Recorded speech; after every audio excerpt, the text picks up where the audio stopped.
ಒಂದು ಕಾಡಿನ ಅಂಚಿನಲ್ಲಿ ಕ್ರೂರ ಹೃದಯದ ರಾಕ್ಷಸಿ ವಾಸಿಸುತ್ತಿದ್ದಳು. ಅವಳು ಒಂದು ದಿನ ಅರಣ್ಯದಲ್ಲಿ ಶಾಂತವಾಗಿ ನಿಂತಿದ್ದ ಜಿಂಕೆಯ ಬೆನ್ನಿಗೆ ಎಣ್ಣೆ ಸುರಿದು ಬೆಂಕಿ ಹಚ್ಚಿದಳು.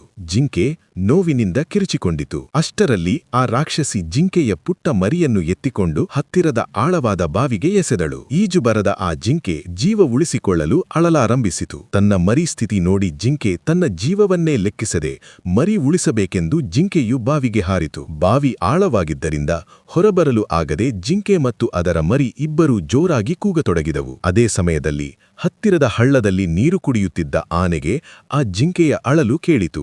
ಏನಾಗಿದೆ ಎಂದು ನೋಡಲು ಬಾವಿಯ ಬಳಿಗೆ ಓಡಿಬಂದಿತು. ಅಲ್ಲಿ ಜಿಂಕೆ ಮತ್ತು ಅದರ ಮರಿ ಬಾವಿಯಲ್ಲಿ ಬಿದ್ದಿರುವುದನ್ನು ನೋಡಿತು. ತಕ್ಷಣ ಸಹಾಯ ಬೇಕೆಂದು ಅನಿಸಿತು.